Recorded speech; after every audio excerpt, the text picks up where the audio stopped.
Good morning everyone. Welcome to Karthikeya IAS academy. ఈరోజు మనం చూస్తున్న topic analysis on India Russia ties అంటే the relations between India and Russia. ఈ topic తీసుకోవడానికి మేజర్‌గా 2 మెయిన్ రీజన్స్ ఉన్నాయి. సో, ఫస్ట్ థింగ్ ఏంటంటే గ్లాస్గోలో జరుగుతున్న COP26 సమ్మిట్. సెకండ్ రీజన్ వచ్చేసి 1 ½ మంత్ బ్యాక్ అనుకుంటా. So, east economic forum summit అనేది జరిగింది.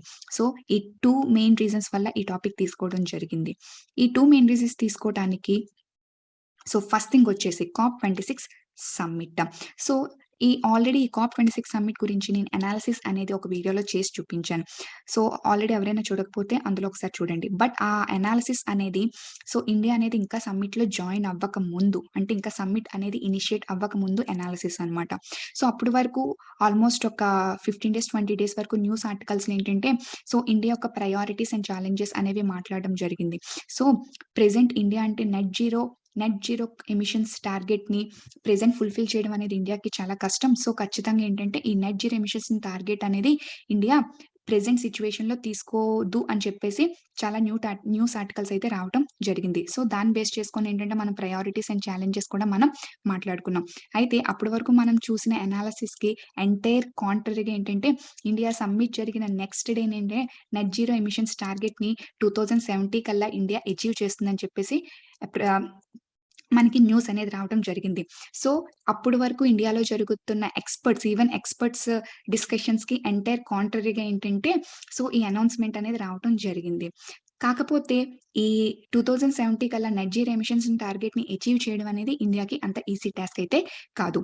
అండ్ దట్ టూ ఆల్రెడీ మనం మాట్లాడుకున్నాం. ఈ అనాలిసిస్‌లో ఆల్రెడీ మనం ఈ పాయింట్ కూడా నేను చెప్పాను.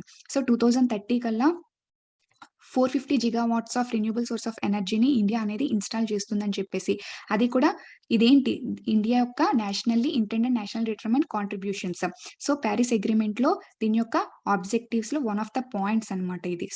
దాని ప్రకారంగా 2030 కల్లా 450 gigawatts of renewable source of ఎనర్జీని ఇండియా అనేది ఇన్‌స్టాల్ చేస్తుందని చెప్పాం. అయితే దానికి ఎక్స్‌టెండ్ చేస్తూ ఇండియా ఏంటి ఇంకొక 50 గిగావాట్స్ ఆఫ్ ఇన్‌స్టాలేషన్‌ని ఇంక్రీజ్ చేసింది. అంటే ఇప్పుడు ప్రెజెంట్ టోటల్‌గా 500 gigawatts of renewable source of ఎనర్జీని ఇన్‌స్టాల్ చేస్తానని చెప్పేసి ప్రెజెంట్ జరుగుతున్న COP26 సమ్మిట్‌లో ఇండియా అనేది ప్రపోజ్ చేయడం అయితే జరిగింది.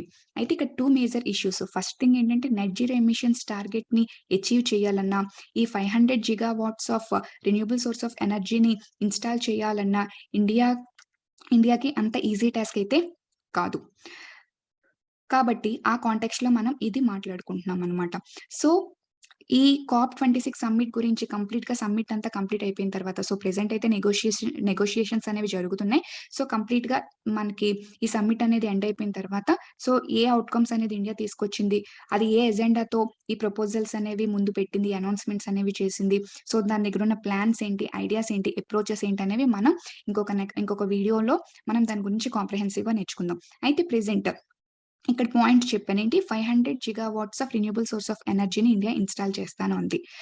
500 ఆర్ 4 క్లియర్‌గా దానికున్న ఆబ్జెక్టివ్ ఏంటి 450 gigawatts of renewable source of ఎనర్జీని ఇన్‌స్టాల్ చేస్తానంది. ఎయిదర్ దిస్ ఆర్ దట్ ఏదైనప్పటికి ఇంత gigawatts of renewable source of ఎనర్జీని ఇన్‌స్టాల్ చేయడం అనేది ఇండియాకి అంత ఈజీ టాస్క్ అయితే కాదు. ప్రెజెంట్ ఉన్న సిట్యుయేషన్‌లో. తనకున్న ఫినాన్స్ కేపబిలిటీ మనం మాట్లాడుకున్నా, తనకున్న టెక్నాలజీ మనం మాట్లాడుకున్నా.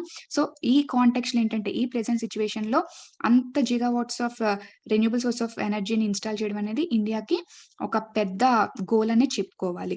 అయితే ఆ కాంటెక్స్ట్‌లో ఇప్పుడు నేను రష్యా రిలేషన్స్ అనేవి తీసుకోవడం జరిగింది. మేడం ఆ కాంటెక్స్ట్‌లో రిన్యూబుల్ సోర్స్ ఆఫ్ ఎనర్జీని ఓన్లీ రష్యా నుంచి ఇండియా తీసుకుంటుందా? ఇంకా ఏ కంట్రీ నుంచి తీసుకోదా? అంటే ఇంకొక పాయింట్ చెప్పాను. ఏంటి రీసెంట్‌గా జరిగిన ఈస్ట్ ఎకనామిక్ ఫోరం సమ్మిట్. ఈ సమ్మిట్ 1 ½ బ్యాక్‌లో జరిగింది. ఈ సమ్మిట్‌కి ఇండియా కూడా అటెండ్ అవ్వడం జరిగింది. అటెండ్ అవ్వడం వల్ల ఇండియాకి వచ్చిన ఔట్‌కమ్స్ ఏంటి? ఏ బెనిఫిట్స్ అనేది ఇండియా అనేది ఈ సమ్మిట్ ద్వారా పొందుతుంది. ఈ 2 కాంటెక్స్ట్‌లో మనం ఏంటంటే ఈ 3 కాంటెక్స్ట్‌ని ఇంటర్‌లింక్ చేసి ఈ టాపిక్ మాట్లాడుతున్నాం. ఎందుకు అంటే చూడండి ఎప్పుడైనా ఈ అనాలిసిస్ సిరీస్ అనేవి దేనికోసం అంటే to build up your answer writing. న్యూస్‌లో చూడగానే మనకి టాపిక్స్ అనేవి ఐడియా వస్తది. బట్ ఏంటంటే ఆన్సర్ రైటింగ్ దగ్గర పాయింట్స్ అనేవి మనం ఆహ్, పాయింట్స్ అనేవి మనకి రావు. ఎందుకంటే మెయిన్ ప్రాబ్లమ్ ఏంటంటే ఇంటర్‌లింక్ చేసుకోవడం అనేది మెయిన్‌గా మనకి problem. For example main syllabus మీరు చూసారనుకోండి. ఫర్ ఎగ్జాంపుల్ ఏ ఎకానమీ గాని ఏదైనా చూస్తే ఏంటంటే జస్ట్ టాపిక్స్ ఇచ్చేస్తారు. అవునా కదా! సో, దాని నుంచి మనం పొలిటికల్ డైమెన్షన్ తీయాలి, ఎకనామిక్ డైమెన్షన్ తీయాలి, సోషల్ డైమెన్షన్ తీయాలి. ఈచ్ అండ్ ఎవ్రీ డైమెన్షన్స్ తీయాలి. అండ్ ఈచ్ అండ్ ఎవ్రీ డైమెన్షన్‌లో అది ఏ డైమెన్షన్‌లో అయినా క్వెషన్ ఫ్రేమ్ చేయడానికి ఆ క్వెషనర్‌కి రైట్ అనేది ఉంది. So, we cannot question. So, అలా మనం ఈచ్ అండ్ ఎవ్రీ డైమెన్షన్‌లో ఒక యాస్పెక్ట్‌ని చూడాలన్నా, సో, మనం ఏంటంటే ప్రతి టాపిక్‌ని ఇంటర్‌లింక్ చేసుకుంటూ చూస్తే అదేంటంటే మన మైండ్‌లో ఏంటంటే ఒక ఫ్రేమ్ వర్క్ అనేది వస్తుంది. ఏంటంటే ఒక టైప్ ఆఫ్ ఆర్గనైజింగ్ అనేది వస్తుంది. సో, దానివల్ల ఏంటంటే మనకి ఆన్సర్ రైటింగ్ కూడా బిల్డప్ అవుతుంది. సో, ఈ సీరీస్ యొక్క మెయిన్ వెనకాలున్న రీజన్ కూడా అదే. సో, ఐ థింక్ సో మీకేంటంటే ఈ ఇండియా, రష్యా రిలేషన్స్ తీసుకోవడానికి 2 కాంటెక్ట్స్ ఏంటో నేను మీకు ఎక్స్‌ప్లెయిన్ చేశానని అని అనుకుంటున్నాను. So, see here. So, India fastest growing economy. So, already అందరికీ తెలుసు ఇండియా అనేది చాలా ఫాస్ట్‌గా గ్రో అవుతున్న ఎకానమీ. ఎకానమీ చాలా ఫాస్ట్‌గా గ్రో అవుతుంది. ఇండస్ట్రీస్ అనేవి చాలా ఎక్కువగా ఆహ్, ఎస్టాబ్లిష్ చేస్తున్నారు. ఇన్వెస్ట్‌మెంట్ ఫ్రెండ్లీ కంట్రీ అవ్వటానికి ఏంటంటే ఇండియా చాలా ఆబ్జెక్టివ్స్ అయితే తీసుకురావడం జరిగింది. చాలా పాలిసీస్ అయితే డిటర్మైన్ చేయడం మేక్ ఇన్ ఇండియా పాలిసీ గాని, లేకపోతే ఆత్మనిర్భర్ పాలిసీ గాని, సో, ఇలాగా చాలా స్కీమ్స్ ఆర్ పాలిసీస్ అనేది ఎస్టాబ్లిష్ చేయడం, ఐ మీన్ ఇన్నోవేట్ చేయడం అనేది జరిగింది. సో, ఇండియా అనేది చాలా ఫాస్ట్‌గా గ్రో అవుతున్న ఎకానమీ. సో, ఒక ఎకానమీ ఫాస్ట్‌గా గ్రో అవుతుందంటే ఖచ్చితంగా ఇండస్ట్రీస్ అనేవి చాలా ఎక్కువగా ఎస్టాబ్లిష్ అవుతాయి. ఇండస్ట్రీసే ఎస్టాబ్లిష్ అవుతాయి. ఖచ్చితంగా ఇండస్ట్రీస్ రన్ అవ్వడానికి గాని ఎనర్జీ సోర్సెస్ అనేది ఆ కంట్రీ అనేది ప్రొవైడ్ చేయాలి. సో, ఆటోమేటిక్‌గా ఆ కంట్రీకి ఎనర్జీ డిమాండ్స్ అనేవి ఖచ్చితంగా పెరుగుతాయి. So, in order to ensure energy security అంటే ఖచ్చితంగా ఏంటంటే ఆ ఎనర్జీ డిమాండ్స్‌ని మీట్ అవ్వటానికి ఎనర్జీ సెక్యూరిటీని మనం ఎన్‌ష్యూర్ చేయాలి అంటే ఏంటంటే ఖచ్చితంగా మనకి ఆ ఎనర్జీ డిమాండ్స్‌ని ఫుల్‌ఫిల్ చేయాలి. బట్ మనకి ఆ ఎనర్జీ రిక్వైర్మెంట్స్‌ని ఫుల్‌ఫిల్ చేయాలంటే మనకున్న మేజర్ సోర్స్ ఏంటి? మనం ఏంటంటే present fossil fuel driven energy మీద డిపెండ్ అవుతున్నాం. అదే కదా ఇప్పుడు మెయిన్ ప్రాబ్లమ్. కాకపోతే okay. Fossil fuel driven energy మీద డిపెండ్ అవుతున్నాం. కానీ మనకున్న మెయిన్ ఛాలెంజ్ ఏంటి? సో, ఈ మధ్య ఎక్కువగా క్లైమేట్ చేంజ్ కమిట్మెంట్స్‌కి ఖచ్చితంగా ఉండాలి. ఖచ్చితంగా మనం ఆ కమిట్మెంట్ మీద నిలబడి ఉండాలి. స్టాండ్ అయ్యి ఉండాలి. అవునా కదా! 2015లో జరిగిన పారిస్ అగ్రీమెంట్‌లో మనం ఇంటెండెడ్ నేషనల్ డిటర్మైన్డ్ కాంట్రిబ్యూషన్స్‌లో ఏంటంటే మనం రెన్యూబుల్ సోర్స్ ఆఫ్ ఎనర్జీని ఎక్కువగా ఇన్‌స్టాల్ చేసుకుంటామని చెప్పేసి చెప్పడం జరిగింది. అవునా కదా! మోరోవర్ కార్బన్ ఎమిషన్స్‌ని తగ్గిస్తామని చెప్పేసి చెప్పడం జరిగింది. దాని యొక్క ఇంటెన్సిటీ తగ్గిస్తామని చెప్పేసి చెప్పడం జరిగింది. అయితే ఇప్పుడు ఈ ఎనర్జీ డిమాండ్స్ చాలా ఎక్కువగా ఉంటున్నాయి. అందుకని చెప్పేసి ఎక్కువగా మనం ఫాసిల్ ఫ్యూయల్స్ కంబషన్ చేస్తే ప్రాబ్లమ్ ఏంటవుతుంది? ఖచ్చితంగా మళ్ళీ కార్బన్ ఎమిషన్స్ ఇంక్రీజ్ అవుతున్నాయి. సో, మనకి ఎకానమీ గ్రో అవ్వాలి, ఎనర్జీ డిమాండ్స్‌ని మీట్ అవ్వాలి. కానీ కార్బన్ ఎమిషన్స్ అవ్వకూడదు. మన యొక్క ఈ క్లైమేట్ చేంజ్‌కి సంబంధించిన కమిట్మెంట్స్‌ని ఫుల్‌ఫిల్ చేయాలి. సో, దానికున్న ఇండియా దగ్గరున్న ఒకే ఒక్క మెయిన్ స్కోప్ ఏంటి? ఇంకా it it has to transform towards ఏంటంటే రెన్యూబుల్ సోర్స్ ఆఫ్ ఎనర్జీ వైపు ఎళ్ళాలి. అలా వెళ్తేనే సో, దాని యొక్క క్లైమేట్ చేంజ్ కమిట్మెంట్స్ మీద అది స్టాండ్ అవ్వగలదు. అండ్ మోర్ ఓవర్ ఏంటంటే దాని యొక్క ఎకనామిక్ గ్రోత్‌ననేది అది ఎన్హాన్స్ చేసుకోగలదు. అవునా కాదా? చూడండి here. So, India's energy basket. So, present India మనకి డిఫరెంట్ టైప్స్ ఆఫ్ ఎనర్జీ ఉంది కదా! సో, సోలార్ ఎనర్జీ ఉంది, విండ్ ఎనర్జీ ఉంది, న్యూక్లియర్ ఎనర్జీ ఉంది, and fossil fuel driven energy అనేది కూడా మనకుంది. అవునా కదా! బట్ ఏంటంటే ఈ ఇన్ని టైప్స్ ఆఫ్ ఎనర్జీ ఉన్నప్పటికి ఎనర్జీ బాస్కెట్‌లో ఇండియాకేంటి dominated by only fossil fuels. మనకేంటంటే ఇన్నున్నప్పటికీ కూడా ఎక్కువగా మేజర్ ఏంటంటే ఫాసిల్ ఫ్యూయల్స్ డ్రివెన్ ఎనర్జీ మీద ఎక్కువగా ఇండియా అనేది రన్ అవుతుంది. అవునా కదా! So, now India is seeking transformation in energy sector. So, దాని యొక్క డిమాండ్స్ మీట్ అవ్వాలి. బట్ ఏంటంటే అందుకని చెప్పేసి అదేంటి it want to transit towards ఈ సోర్స్ ఆఫ్ ఎనర్జీ అది ట్రాన్సిస్ట్ అవ్వాలి అని. అంటే ఫాసిల్ ఫ్యూయల్ డ్రివెన్ ఎనర్జీ నుంచి ఏంటంటే రిన్యూబుల్ సోర్స్ ఆఫ్ ఎనర్జీ వైపు అది షిఫ్ట్ అవ్వాలనుకుంటుందని చెప్పేసి చెప్తున్నారనమాట. So, India need to diversify it's energy sources sorry నాన్న ఇక్కడ చిన్న ఫాస్ట్ టైప్ చేయడం వల్ల స్పెల్లింగ్ మిస్టేక్స్ వచ్చినట్టున్నాయి. ఇది సోర్సెస్, ఇది బాస్కెట్, ఇది fossil. Okay. See, India need to diversify its energy sources basket and it okay the need so, and it need to ensure the transition from fossil fuel driven energy to clean and renewable energy. Already point నేను already discuss చేశాను కదా! So, అది it want to shift. So, ఏంటంటే fossil fuel driven energy నుంచి clean and renewable source of energy వైపు అది ఖచ్చితంగా shift అవ్వాలి. అలా షిఫ్ట్ అవుతేనే దాని యొక్క ఎనర్జీ డిమాండ్స్ అనేది అది మీట్ అవ్వగలదు. In order to ensure its economy growth. See here, economic growth. So, to achieve this, India need to bolster its ties with Russia. So రష్యాతో దాని యొక్క రిలేషన్స్ అనేవి స్ట్రెంగ్తన్ చేసుకోవాలి ఖచ్చితంగా. ఎందుకు మేడం రష్యాతో రిలేషన్ స్ట్రెంగ్తన్ చేసుకోవాలి? ఇది దాని యొక్క ఎనర్జీ డిమాండ్స్ ని మీట్ అవ్వడానికి one of the options, not the ultimate option, గుర్తుపెట్టుకోండి. సో చాలా కంట్రీస్ తో మనం ఏంటంటే రిలేషన్స్ మెయింటైన్ చేస్తేనే మనం దీన్ని అచీవ్ చేయగలం. బట్ రష్యాతో కూడా మెయింటైన్ చేయటానికి రీజన్స్ ఏంటి, అది వన్ ఆఫ్ ద ఆప్షన్స్ ఏంటి, ఖచ్చితంగా రష్యాతో మనం రిలేషన్స్ స్ట్రెంగ్తన్ చేసుకోవాల్సిన నీడ్ ఏంటో చెప్పడం ఈ యొక్క ఆర్టికల్ యొక్క మెయిన్ ఎజెండా అనమాట. ఓకేనా? See here, in order to ensure so it's energy, దాని యొక్క ఎనర్జీ డిమాండ్స్ మీట్ అవ్వాలి అంటే ఏంటంటే దాని యొక్క రిలేషన్స్ అనేవి రష్యాతో ఖచ్చితంగా స్ట్రెంగ్తన్ అయితే చేసుకోవాల్సిన నెసెసిటీ అయితే ఇండియాకి చాలా చాలానే ఉంది.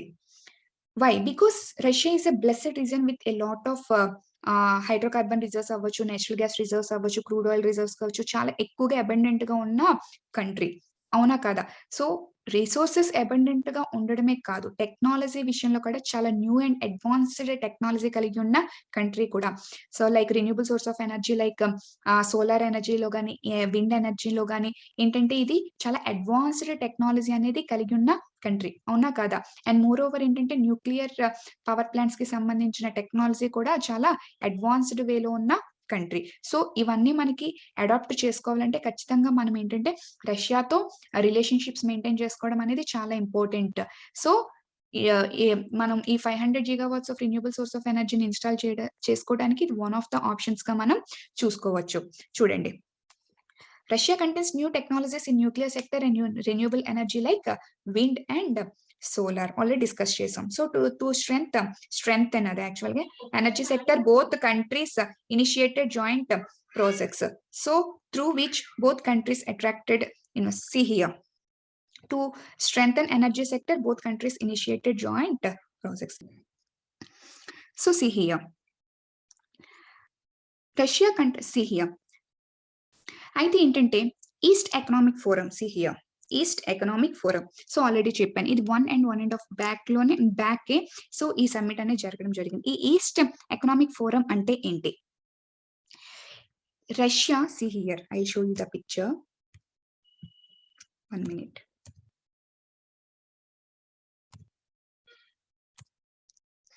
చూసారా, ఇది కంప్లీట్ గా రష్యా, ఇది far eastern region.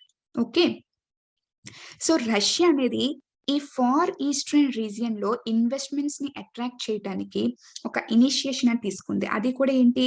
Economic initiation. So దాన్నే ఏంటంటామంటే ఈ ఈస్ట్ ఎకనామిక్ ఫోరం అని చెప్పేసి పిలుస్తాం. మళ్ళీ రిపీట్ చేస్తున్నాను చూడండి అమ్మా. ఈ రష్యా అనేది ఈ ఫార్ ఈస్టర్న్ రీజియన్ లో ఇన్వెస్ట్మెంట్స్ ని అట్రాక్ట్ చేయడానికి ఏంటంటే ఈస్ట్ ఎకనామిక్ ఫోరం అనే ఎకనామిక్ ఇనిషియేటివ్ ని అది ఇనిషియేట్ చేసింది. సో దానివల్ల రష్యాకి ఏంటి, దాని యొక్క స్కోప్ ఏంటి అంటే దాని ద్వారా ఆ పర్టికులర్ రీజియన్ లో ఇన్వెస్ట్మెంట్స్ ని అట్రాక్ట్ చేయటానికి.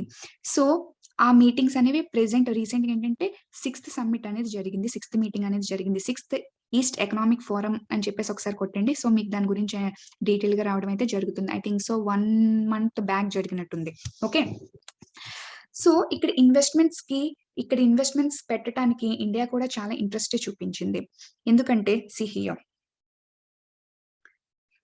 ఇండియా ఫస్ట్ ప్రాజెక్ట్, ఇండియా అనేది రష్యాలో ఎటువంటి ప్రాజెక్ట్స్ టేకప్ చేసింది, సో దానివల్ల ఇండియా ఎటువంటి బెనిఫిట్స్ అనేది తెచ్చుకోగలుగుతుందో ఒకసారి చెక్ చేసి చూద్దాం. India made its interest in far east region. ఇప్పుడే చెప్పాను కదా, ఈస్ట్ ఎకనామిక్ ఫోరం ద్వారా ఫార్ ఈస్ట్ రీజియన్ లో ఇన్వెస్ట్మెంట్స్ పెట్టడానికి ఇండియా చాలా ఇంట్రెస్ట్ అయితే చూపించింది. ఓకే, సో ఎందుకు చూపించిందంటే అక్కడ ఎనర్జీ ప్రాజెక్ట్స్ ని ఎక్స్ప్లోర్ చేయడానికి. ఆల్రెడీ ముందే చెప్పాను కదా, అడ్వాన్స్డ్ టెక్నాలజీ కలిగి ఉన్న కంట్రీ రష్యా. ఇందులోని renewable source of energy and nuclear ఎనర్జీలు కూడా. సో ఎనర్జీ ప్రాజెక్ట్స్ ని ఆ ఏరియాలో ఏంటంటే ఎక్స్ప్లోర్ చేయడానికి ఇండియా అనేది ఆ కంట్రీలో, లైక్ ఆ కంట్రీ అంటే పర్టికులర్ గా ఫారెస్ట్ రీజియన్ లో ఏంటంటే ఇన్వెస్ట్మెంట్స్ చేయడానికి చాలా ఇంట్రెస్ట్ చూపించింది. అండ్ దానికోసం ఏంటంటే India $1 billion of line of credit ని అనౌన్స్ చేసింది. ఇక్కడ చూడండి అమ్మా, లైన్ ఆఫ్ క్రెడిట్ చాలా చాలా ఇంపార్టెంట్. లైన్ ఆఫ్ క్రెడిట్ అంటే ఏంటి? ఇప్పుడు $1 billion అనౌన్స్ చేసింది అంటే దాని అర్థం ఏంటి? త్రూ లైన్ ఆఫ్ క్రెడిట్ అంటున్నారు. అంటే $1 billion అనేది మనము రష్యాకి అక్కడ దట్టు ఏంటి ఎనర్జీ ప్రాజెక్ట్స్ ని అక్కడ ఎక్స్ప్లోర్ చేయడానికి అప్పిస్తుంది అనమాట. ఓకే, లోన్, సాఫ్ట్ లోన్ ఇస్తుంది అనమాట. అదేంటి మేడం చాలా ఉన్నాయి కదా లోన్స్ ఇవ్వటానికి రష్యాకి, ఇండియానే ఎందుకు ఇస్తుంది? To strengthen it's relations. ఆ కంట్రీతో రిలేషన్స్ స్ట్రెంథెన్ చేసుకోవటానికి ఇస్తుంది. ఓకే. దాన్ని క్రెడిట్ అనొచ్చు కదా! లైన్ ఆఫ్ క్రెడిట్ ఏంటి? లోన్ అనొచ్చు కదా! ఎందుకు ఈ పర్టిక్యులర్‌గా ఈ పదంకి ఏమైనా సిగ్నిఫికెన్స్ ఉందా? ఉంది. చూడండి. మనం ఇండియా రష్యాకి లోన్ ఇస్తుంది అంటే, లైన్ ఆఫ్ క్రెడిట్ ద్వారా సాఫ్ట్ లోన్ ప్రొవైడ్ చేస్తుందంటే, ఇక్కడ 2 మేజర్ ఫ్యాక్టర్స్ చూసుకోండి. ఫస్ట్ థింగ్ ఏంటంటే టు స్ట్రెంథెన్ ఇట్స్ రిలేషన్స్. ఇంకొకటేంటంటే ఈ లోన్ అనేది రీజనబుల్‌గా కొంచెం తక్కువ రేట్ ఆఫ్ ఇంట్రెస్ట్‌కి ఇస్తది. అది అందరికీ తెలిసిందే. సో, మనం రిలేషన్స్ మెయింటైన్ చేయాలి. ఖచ్చితంగా ఏంటంటే తక్కువ రేట్ ఆఫ్ ఇంట్రెస్ట్‌కి ఇవ్వాలి. ఓకే. బానే ఉంది. అయితే ఏంటంటే ఈ లైన్ ఆఫ్ క్రెడిట్ పాలిసీ ఏంటంటే ఫర్ ఎగ్జాంపుల్ అక్కడ 100% అనేది ఒక ప్రాజెక్ట్ అనేది ఇనిషియేట్ అయితే, దానికి కావాల్సిన 100% ప్రాజెక్ట్‌లో 75% goods and services A country అయితే దానికి లైన్ ఆఫ్ క్రెడిట్ ద్వారా అమౌంట్ అనేది ప్రపోజ్ చేసిందో, అందులో ఆ కంట్రీకి అది 75% అనేది షేర్ ఇవ్వాలి. షేర్ ఇన్ ద సెన్స్ ఏంటంటే గూడ్స్ అండ్ సర్వీసెస్ అనేది ఆ కంట్రీ నుంచి అది తీసుకోవాలి. అంటే మళ్ళీ ఒక్కసారి క్లారిటీగా ఎక్స్‌ప్లెయిన్ చేస్తాను చూడండి. లైన్ ఆఫ్ క్రెడిట్ ద్వారాగా $1 బిలియన్ అనౌన్స్ చేసింది అంటే, సో ఇందులో ఏంటంటే ఫర్ ఎగ్జాంపుల్ అక్కడ ఎనర్జీ ప్రాజెక్ట్ అనేది ఇనిషియేట్ చేస్తున్నప్పుడు అందులో 75% అంటే ఫర్ ఎగ్జాంపుల్ రూ. 100లో రూ. 75 ఏంటి? ఇండియా తన యొక్క గూడ్స్‌ని గాని, లేకపోతే తన యొక్క సర్వీసెస్ గాని ఆ ప్రాజెక్ట్ మీద పెడుతుంది. అలా పెడుతుందంటే ఇండియా డైరెక్ట్‌గా కాదు. ఖచ్చితంగా ఇండియా నుంచే వాళ్ళు రిక్రూట్ చేసుకోవాలి. ఎయిదర్ గూడ్స్ అయినా, సర్వీసెస్ అయినా. మీకు పాయింట్ క్లారిటీ అయిందా? అంటే ఆ ప్రాజెక్ట్ కంప్లీట్ చేయడానికి అందులో 75% ఆ ఇన్‌ఫ్రాస్ట్రక్చర్ బిల్డప్ చేయడానికి కావాల్సిన గూడ్స్ గాని, లేకపోతే అక్కడ ఆ సర్వీసెస్ గాని కంప్లీట్‌గా 75% మన ఇండియా నుంచే వాళ్ళు సోర్స్ చేసుకోవాలి. అది మెయిన్ ఇంపార్టెంట్ పాయింట్ అక్కడ లైన్ ఆఫ్ క్రెడిట్ అంటే. మీకు అర్థమైందనుకుంటున్నాను నేను.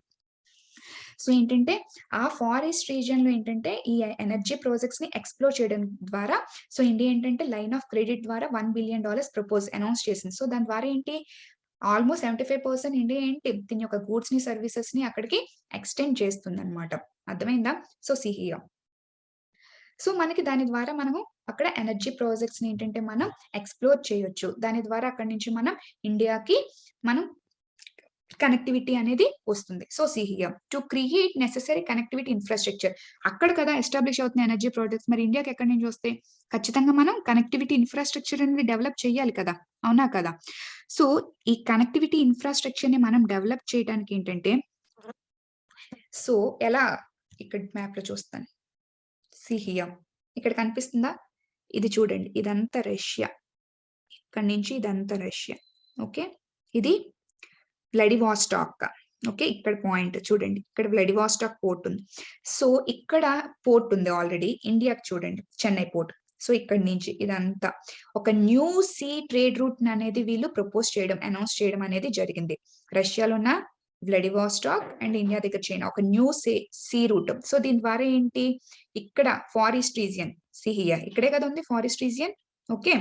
సో ఈ ఫారెస్ట్ రీజియన్ ఓకే. ఈ ఫారెస్ట్ రీజియన్ ఇదే కదా ఫారెస్ట్ రీజియన్.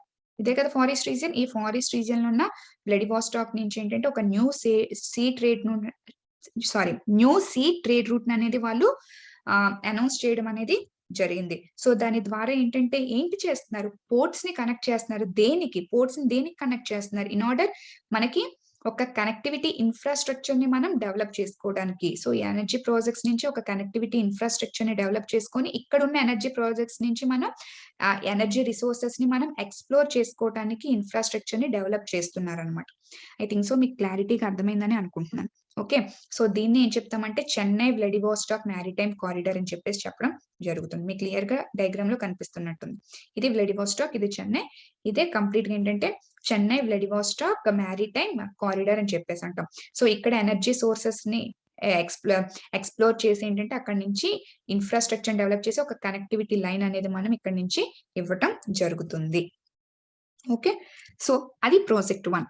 సో ఏంటి ఇక్కడ ఏ ప్రాజెక్ట్స్? Energy projects. దాని ద్వారా మనకి ఎనర్జీ సెక్యూరిటీ వస్తుంది. ఫస్ట్ పాయింట్ గుర్తుపెట్టుకోవాలి. Next project 2. ఓవీఎల్, ఓఎన్జీసీ తెలుసు కదా! ఓఎన్జీసీ ఇండియాకి already indigenous company. So collaboration of OVL, ONGC Videshi limited. So with Gazprom అనేది ఏంటంటే రష్యన్ కంపెనీ అన్నమాట. సో ఏంటంటే Indian company along with Russian company. So వీళ్ళు ఒక జాయింట్ ఇనిషియేటివ్ చేసిందన్నమాట. వీళ్ళిద్దరూ కలిసి ఏం చేశారు, ఒక జాయింట్ గా ఇనిషియేటివ్ స్టార్ట్ చేశారన్నమాట. ఓకే, కొలాబరేట్ అయ్యారు. ఓకే, దేనికి? To explore hydrocarbon potential of Sakhalin gas field. See here, energy resources కి ఇండియా రష్యాతో ఎంత రిలేషన్స్ మెయింటైన్ చేస్తుంది. సి హియర్, షాక్లిన్ ఐలాండ్ ఇదేంటో తెలుసా? రష్యా యొక్క one of the largest island. రష్యాకి లార్జెస్ట్ ఐలాండ్ ఏంటంటే షాక్లిన్ ఐలాండ్. ఇక్కడ నేచురల్ గ్యాస్ రిసోర్సెస్ చూడండి, ఇక్కడ ఆల్రెడీ పెట్టారు. నేచురల్ గ్యాస్ రిసోర్సెస్ అనేవి చాలా ఎక్కువగా ఉన్న ప్లేస్ అన్నమాట. సో ఈ షాక్లిన్ ఐలాండ్ లో ఓకే అక్కడ హైడ్రోకార్బన్ రిజర్వ్స్ ని మనం ఎక్స్ప్లోర్ చేయడానికి ఏంటంటే అక్కడున్న గ్యాజ్ప్రామ్ కంపెనీతో మనం ఏంటంటే ఈ ఓఎన్జీసీ విదేశీ లిమిటెడ్ అనే కొలాబరేట్ అయ్యింది. సో దీని ద్వారా మనకి ఇంకొక energy security. Okay, so first thing ఏంటమ్మా? ఫస్ట్ థింగ్ ఆల్రెడీ నేను చెప్పాను, ఏంటి? ఎనర్జీ ప్రాజెక్ట్స్ ఎక్కడ? వ్లాదివోస్టాక్ లో. ఓకే, సో నెక్స్ట్ ఇదేంటి? షాక్లిన్ గ్యాస్ ఫీల్డ్ లో.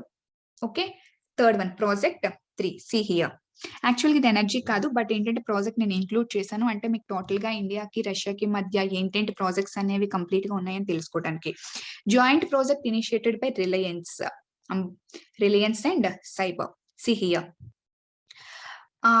ఆటోమొబైల్ ఇండస్ట్రీకి మెయిన్ గా కావాల్సింది ఏంటమ్మా?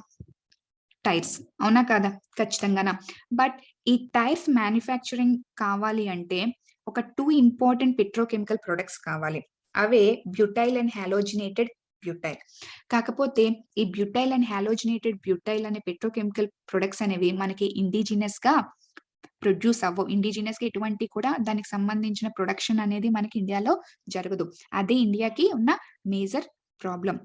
ఓకే, అందుకే ఆటోమొబైల్ సెక్టర్ అనేది ఎక్కువగా ఏంటంటే బ్యాలెన్స్ తప్పుతూ ఉంటుంది. ఎందుకంటే సి హియర్, ఆ టైర్ మ్యానుఫ్యాక్చరింగ్ కి టైర్ కి ఏం కావాలి? ఖచ్చితంగా రబ్బర్ కావాలి, అవునా కదా? సి హియర్, ఈ బ్యూటైల్ అండ్ హాలోజినేటెడ్ బ్యూటైల్ అనేవి రబ్బర్ ప్రొడక్షన్ కి యూజ్ చేస్తారు. ఈ రెండు పెట్రోకెమికల్ ప్రొడక్ట్స్ అనేవి దేనికి యూజ్ చేస్తారమ్మా? రబ్బర్ ప్రొడక్షన్ కి యూజ్ చేస్తారు. ఆ రబ్బర్ కూడా ఏంటంటే వెరీ హై గ్రేడెడ్ రబ్బర్. ఆ రబ్బర్ ని ఏంటంటే మనకి టైర్ ఇండస్ట్రీలో యూజ్ చేస్తారు.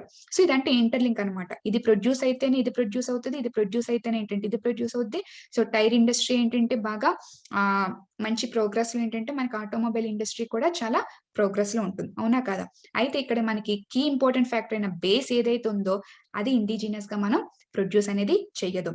సో ఈ హర్డిల్ ని మనం ఎరాడికేట్ చేయడానికి ఏం చేశారంటే రిలయన్స్ కంపెనీ వాళ్ళు రష్యన్ కంపెనీ అయిన సైబర్ తో కొలాబరేట్ అయ్యి సో మనకి ఇండియాలో ఈ బ్యూటైల్ అండ్ హాలోజినేటెడ్ బ్యూటైల్ ని ఇండియాలో ఇండిజినస్ గా ప్రొడ్యూస్ చేయడం స్టార్ట్ చేశారు. ఒక ఇనిషియేటివ్ అనేది చేశారు. సో ప్రెసెంట్ ప్రొడక్షన్ అయితే జరుగుతుంది. ఓకే, సో దీని ద్వారా ఏంటి మనకి ఒక రెవల్యూషనే. సో ఈ బ్యూటైల్ అండ్ హాలోజినేటెడ్ బ్యూటైల్ అనేది ఇండిజినస్ గా ఇండియాలో ప్రొడ్యూస్ అవుతుంది. సో దాని ద్వారా మనకి ఏంటంటే rubber, high graded rubber produce అవుతుంది. దాని ద్వారా విచ్ ఇంపాక్ట్స్ ఖచ్చితంగా టైర్ ఇండస్ట్రీ మీద ఏంటంటే పాజిటివ్ ఇంపాక్ట్ ఉంటుంది. దాని ద్వారా ఆటోమొబైల్ ఇండస్ట్రీ కూడా ఖచ్చితంగా అది హెల్ప్ అవుతుంది. దీని ద్వారాగా ఏంటంటే ఇండియా అనేది సెల్ఫ్ రిలియంట్. ఇప్పటి వరకు ఏమయ్యేది? డిపెండెన్సీ కదా. సో ఖచ్చితంగా ఇంపోర్ట్స్ మీద ఎక్కువగా డిపెండ్ అయ్యేది. ఇంపోర్ట్స్ ఎప్పుడు బ్యాలెన్స్ తప్పుతుంది, అవునా కదా? కరెన్సీ వాల్యూ డిప్రిషియేట్ అవ్వచ్చు, ఎప్రిషియేట్ అవ్వచ్చు. అండ్ మోర్ ఓవర్ ఏంటంటే సప్లై చైన్స్ అనేవి చాలా ఫ్లక్చువేట్ అవుతూ ఉంటాయి.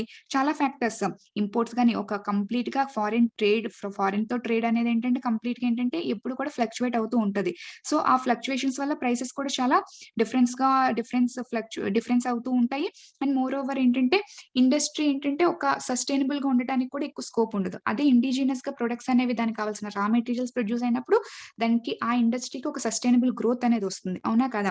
సో దీని ద్వారా ఏంటంటే ఇండియా అనేది ఆ ఆటోమొబైల్ ఇండస్ట్రీకి ఏంటంటే సెల్ఫ్ రిలియంట్ గా అయ్యింది, became. So India became self reliant. ఆ ఇండస్ట్రీకి ఏంటంటే సెల్ఫ్ రిలియంట్ అయింది. అండ్ మోర్ ఓవర్ ఏంటంటే ఎంతవరకు అయిందంటే ప్రెసెంట్ ఈ కీ పెట్రోకెమికల్ ప్రొడక్ట్స్ ఏంటంటే ఏషియాకి, యుఎస్ కి, యూరోప్ కి ప్రెసెంట్ ఇండియా అనేది ఎక్స్పోర్ట్ చేస్తుంది. అంత డెవలప్ అయింది. ఒకప్పుడు మన దగ్గర ఉండేవి కాదు, ఇప్పుడు మన దగ్గర ప్రొడ్యూస్ అయ్యి ఎక్స్పోర్ట్ అవుతున్నాయి. ఒకప్పుడు మనం ఇంపోర్ట్ చేసుకునే వాళ్ళం, ఇప్పుడు మనం ఎక్స్పోర్ట్ చేసే సిచ్యువేషన్ కి వచ్చాం. ఇది ఎందుకు? కేవలం మనం రష్యాతో మంచి రిలేషన్స్ అనేవి మెయింటైన్ చేయడం వల్ల. Next project 4 see here. Kudankulam nuclear project in Tamil Nadu. So ఇదేంటంటే తమిళనాడు స్టేట్ లో ఏంటంటే ఒక న్యూక్లియర్ ప్రాజెక్ట్ ని రష్యన్ కంపెనీస్ అండ్ కంప్లీట్ గా రష్యన్ ఇన్వెస్ట్మెంట్ తో రష్యన్ కంపెనీస్ అనేవి ఇనిషియేట్ చేయడం అనేది స్టార్ట్ చేశాయి. సో దీనికి కావాల్సిన న్యూక్లియర్ రియాక్టర్స్ దీనికి కావాల్సిన కంప్లీట్ ఇన్ఫ్రాస్ట్రక్చర్ ఏంటంటే రష్యా వాళ్ళు ఏంటంటే వాళ్ళ కంపెనీస్ వాళ్ళు కంప్లీట్ గా వాళ్ళ యొక్క ఇన్వెస్ట్మెంట్ వాళ్ళు ఎస్టాబ్లిష్ చేయడం అయితే జరిగింది. ఇది ఇంకొక సోర్స్ ఆఫ్ ఎనర్జీ. నేను చెప్పిన 4 ప్రాజెక్ట్స్ లో ఆల్రెడీ 3 ప్రాజెక్ట్స్ అనేవి ఎనర్జీ సెక్యూరిటీకి, అవునా కదా? See here. ఇక్కడ ఏంటంటే ఎనర్జీ ప్రాజెక్ట్స్ ని ఎక్స్ప్లోర్ చేయడానికి, అండ్ ప్రాజెక్ట్ 2 లో ఏంటంటే gas field, natural gas, see here. And project 4 లో ఏంటి న్యూక్లియర్ ఎనర్జీ. సో టోటల్ గా 3 సోర్సెస్ ఆఫ్ ఎనర్జీని మనం ఎక్స్ప్లోర్ చేసి 3 ప్రాజెక్ట్స్ ఉన్న 4 ప్రాజెక్ట్స్ లో 3 ప్రాజెక్ట్స్ ఏంటంటే ఎనర్జీ సెక్యూరిటీ కోసమే మనం రష్యాతో రిలేషన్స్ అనేవి మెయింటైన్ చేస్తున్నాం. సో ఈ రకంగా ఏంటంటే మన యొక్క ఎనర్జీ రిలేషన్స్ అనేవి, ఎనర్జీ సెక్యూరిటీ అనేది ఖచ్చితంగా ఎన్హాన్స్ అవ్వాలి అంటే మాత్రం ఖచ్చితంగా ఈ రష్యాతో రిలేషన్స్ అనేవి చాలా చాలా important. And east economic forum చెప్పాను కదమ్మా, ఈస్ట్ ఎకనామిక్ ఫోరం ఇది రీసెంట్ గా జరిగింది. ఇది 6th east economic forum. So దీనికి ఏంటంటే ఆల్రెడీ నరేంద్ర మోడీ గారు కూడా అటెండ్ అవ్వడం జరిగింది. ఇంకా ఇన్వెస్ట్మెంట్స్ అనేవి, సో మొన్న జరిగిన మీటింగ్ లో ఏంటంటే 2 కంట్రీస్ కూడా కలిపి $30 బిలియన్ ఇన్వెస్ట్మెంట్స్ ని అట్రాక్ట్ చేయడానికి రెడీగా ఉన్నారు ఆల్రెడీ అని చెప్పేసి అనౌన్స్ చేయడం అయితే జరిగింది.